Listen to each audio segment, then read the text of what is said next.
Coming up on Behind the Artist, Colleen Black, celebrating her obsession with the beauty of the human body. She lived a life of self-destruction, shackled by addiction.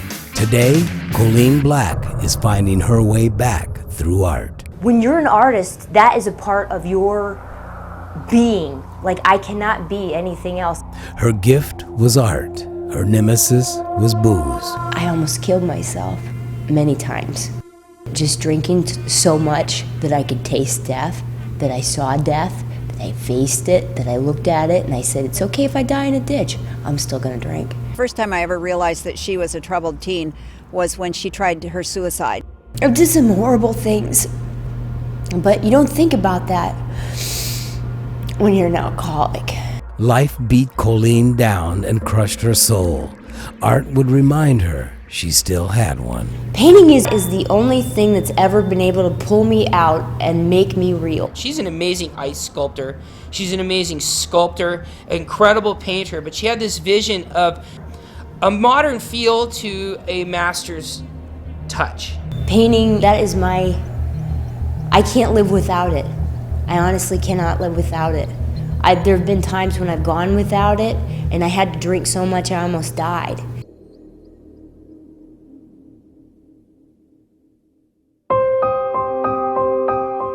In Colleen's own words, she never expected the life she was dealt. When asked if there are parts she would relive differently, she said it would make her a different human being, and she likes what she has become.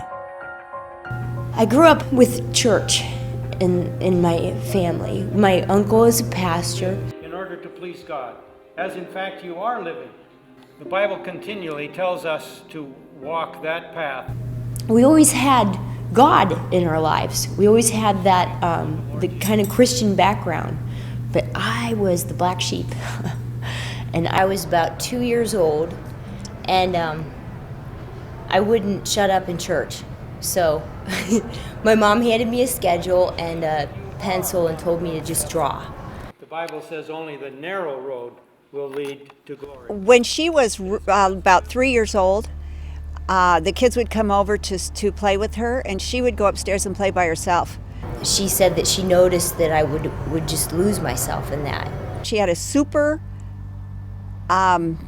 concentration that she could just clock out everybody and just be in her own world. And I would be off in some corner putting leaves together or doing something creative.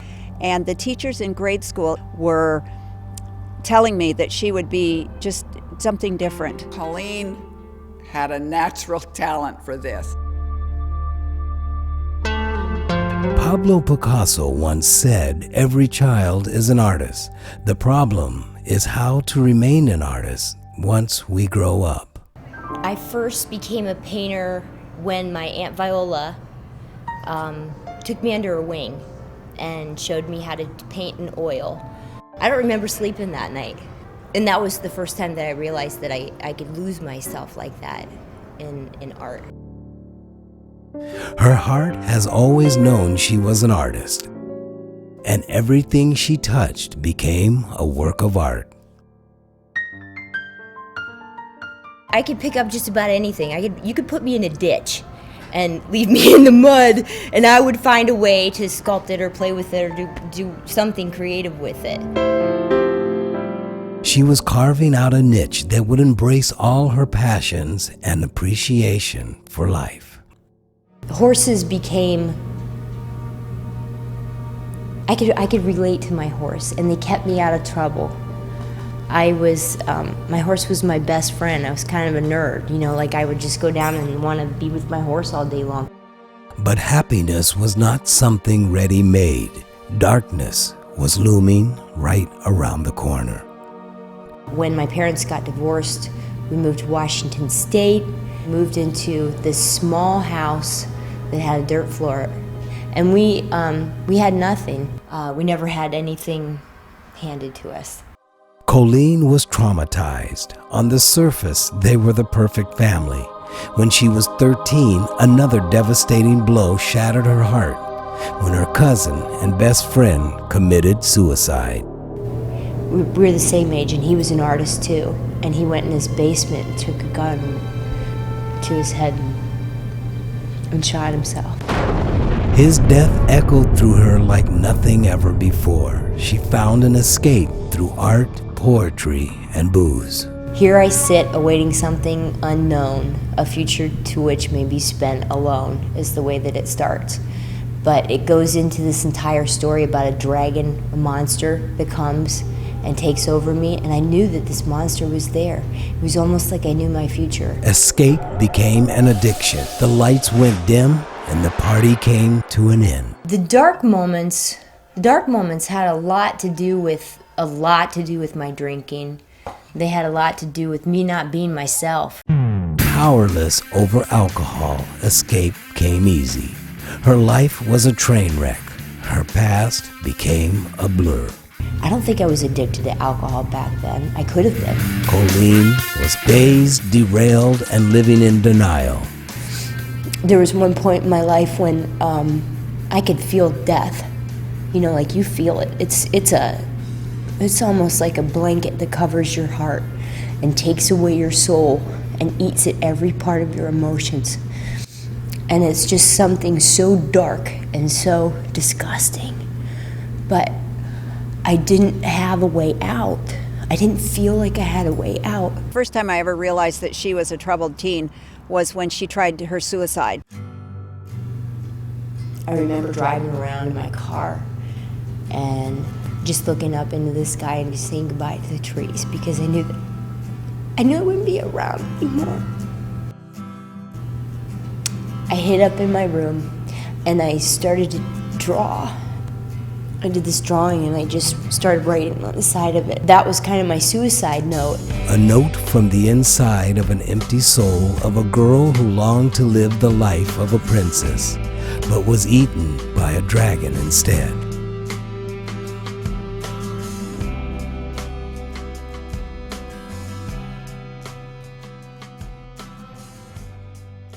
It was nighttime and I stumbled down to the car.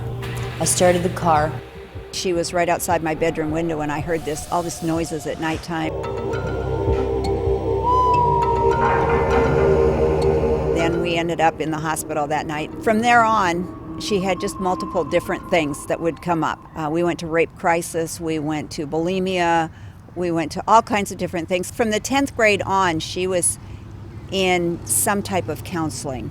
She got me into therapy, but I lied all the way through therapy. I completely and totally fudged the whole thing. I don't know why. I don't think that I wanted the world to know that I was such a screw up. I put on a happy face, but there was so much trouble underneath of it. Her painting behind the mask was a metaphor for the battle inside Colleen Black. As she continued on her downward spiral, her drinking would help bury every ounce of pain. The innocence was gone. Colleen Black struggles to find her way back as we continue on Behind the Artist.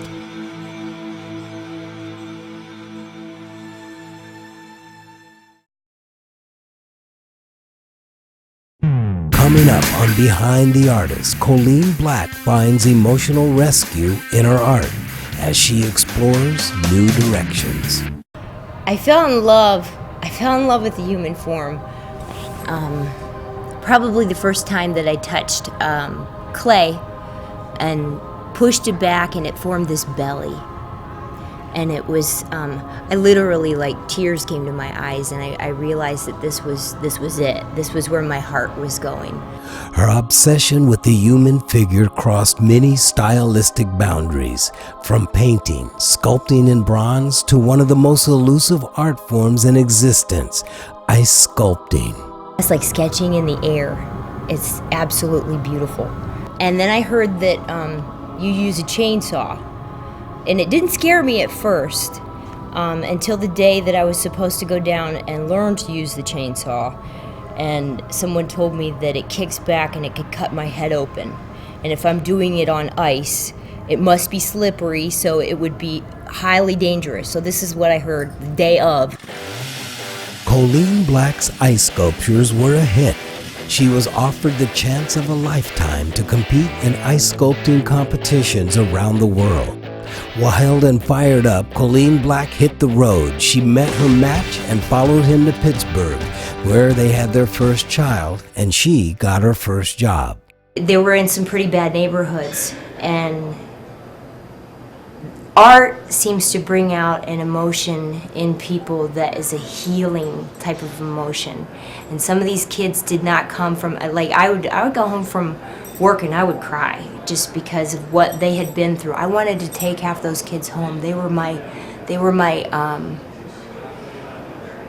family. I love inspiring others. Her art was making an impact.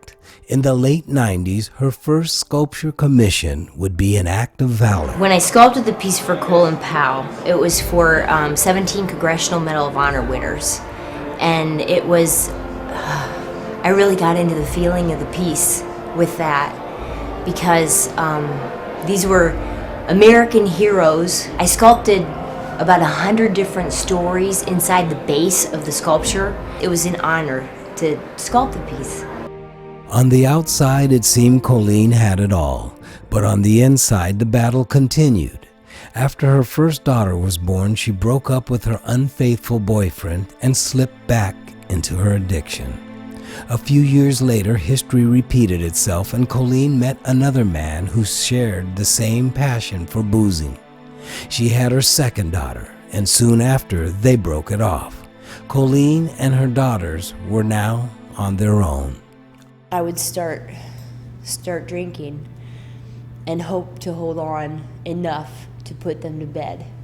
And I'm grateful that my kids didn't see a lot of it. Most of it was when they were sleeping or when they were with their fathers.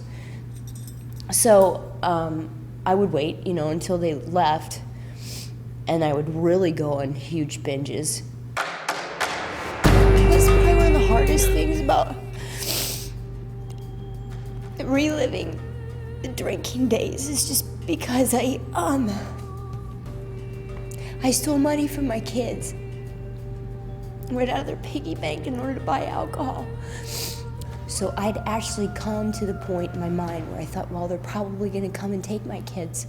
They're probably going to, I'm probably going to end up dead in the ditch. But I can't stop drinking. I couldn't paint. I couldn't draw. I couldn't, being drunk.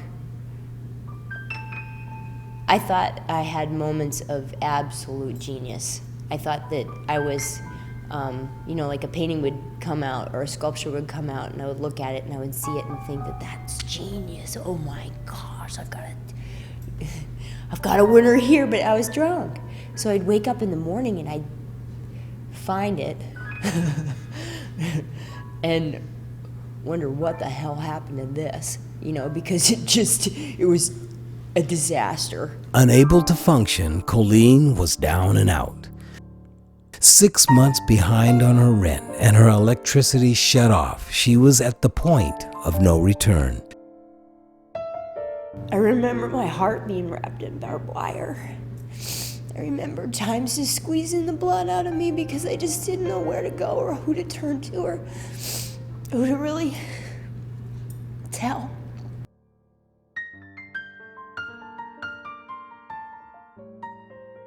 My mom was my last resort. I called her up and I just asked her I told her, I said, I've been drinking. She was surprised, but she said, I think it's time that you come home. So they packed me up. They actually came out. My brothers flew out to Pittsburgh, packed up all my crap, helped me with everything. They bought tickets for me and my 2 daughters, and they flew me back home. And she would say, how can you possibly love me after what I've done? And I was such an embarrassment to the family. We said, hey, we're family and we're there for you.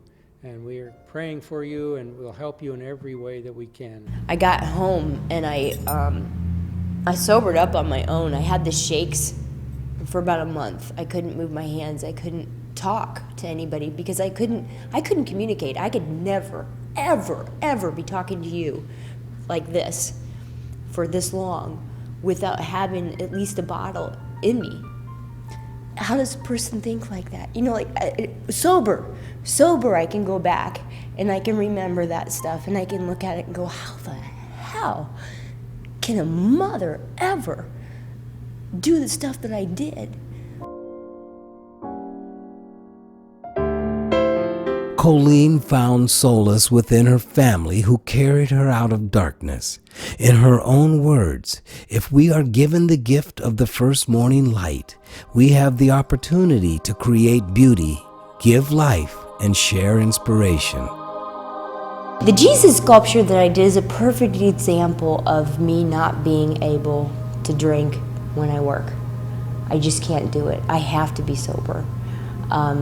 And Jesus wouldn't let me drink while I worked on him. Colleen's creative interpretation of Jesus was not only a metaphor, but a symbol of a new beginning.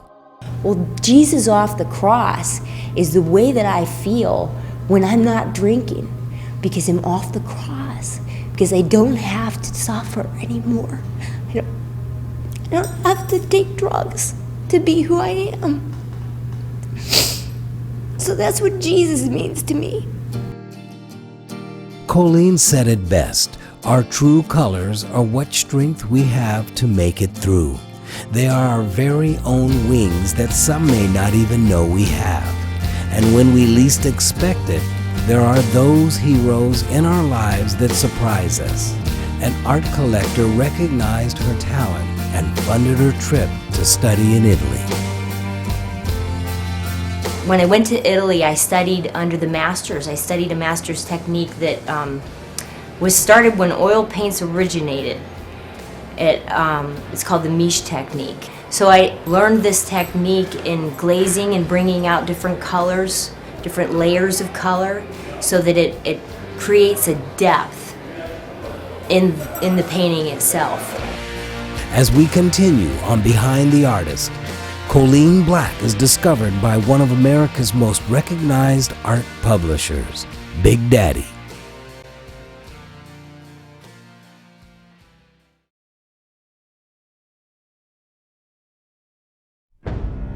Coming up on Behind the Artist, Colleen Black's obsession with the human form takes on a whole new direction. In the beginning, I started drawing. Then I started painting. Then there was ice sculpture, then bronze, and then I started painting for real. And then I met Dave. Famed art publisher David Smith of Artist Group International has discovered and brought to the world some of the most ingenious artists. Normally I pick artists that are way outside the realm. They've done some incredibly outside the box type of thing. Her works just had an elegance about it that just was a modern feel to a master's touch. When I'm in the moment, when I'm in the zone, I'm bringing together all the colors and all the light and into this moment in time. I can watch figures dancing in my head and I can capture them like a photograph. That happened with sculpture. I would do sketches, quick sketches, really quick. They call them gesture drawings. And I would do 100 of these a day. I studied hard to learn the movement of the figure. And when you have that in your head and you can just stop that in a moment, you can capture a type of movement that only our hearts can see. You know, and when she's painting, it's very explosive. She's splashing the color on, and it seems very quick, but this has been decades of study to get to the point to paint quickly. It took years to be able to do this. They exploded on the art scene with a style that turned heads. Then they took her art to another level. When I first was trying out this style of painting, I did a real quick one, showed it to Dave, and asked him if I should finish it. And he said, why? I think this is the newest, coolest way that she liked to do art. So now it's really unique how she paints. She actually paints the face in, and you'll see in a lot of her works, you'll see the face, but then she'll smear it out and it just kind of blends back into the painting. It just becomes this elegant, cool piece of art. A style that caught the eye of Playboy cover girl Sydney Barlett, He posed live for a Colleen+Black show in Las Vegas. Now during the events, especially with the style she's doing, we now bring in a model and she paints live. People are really amazed on how quickly she can kind of create and capture that one essence of the pose and get the perfect form and have it look just like the model that was right there. Painting to me is like a symphony. When she paints, the music's going and the way her brush stroke moves, and she's very concentrated. It's almost as if she's playing an instrument with a brush. It's amazing. It's like putting together an absolute beautiful orchestrated moment in time. She is really one of the first females to paint the female figure. And so her motto has always been, a woman understands a woman's emotions. What she paints is an appreciation of the human form. Today, I'm pushing myself to boundaries I've never even thought to accomplish. Her talent has gone from incredible to super incredible. There's a magic in original art. Those magical moments, I realize, goes on someone's wall. And that to me is beautiful, that I can share that. Leonardo da Vinci once said, "One can have no smaller or greater mastery than mastery of oneself." Being able to feel is such a huge part of art. It's such a huge part of being able to connect with people. And to stuff it inside of a bottle is the craziest thing you'd think I would ever do. Because this is beautiful. I feel absolutely wonderful. I love myself today. I could never say that. I could never, ever say that. I hated myself. You know, like I hated who I was. And why do that to a human being that's so beautiful? You know, like every single one of us has a spirit, a beauty, a gorgeous, I see it in everyone. I can't not fall in love. I'm in love with the whole world.